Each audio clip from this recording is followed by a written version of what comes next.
important part of today's judgment is that this court not only set aside the actions of the governor in reserving the bills and sending them to the President of India after the bills had been passed second time by the legislature of Tamil Nadu. It has not only been set aside, they have not only been set aside, but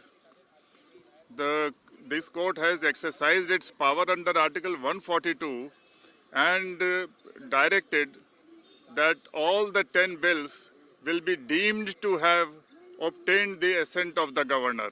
So they don't need to go back to the governor, and they have become an act of the state of Tamil Nadu. That's the most important part. Apart from this court has once again provided that the governors must act according to their dignity, according to the constitutional norms of parliamentary democracy, and they should not frustrate the attempts of the state legislatures to pass laws, and they must act as an advisor only and not as an obstructive machinery.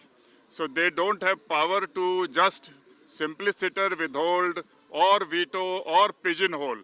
They have also provided timelines of 1 month to 3 months for exercising power under Article 200 of the Constitution.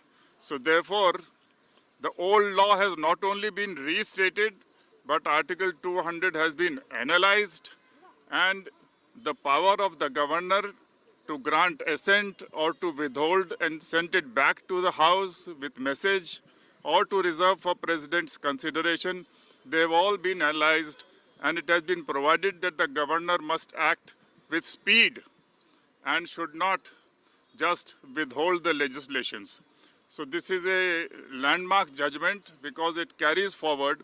It also says that the Supreme Court and the High Courts can review the actions of the governor under Article 200.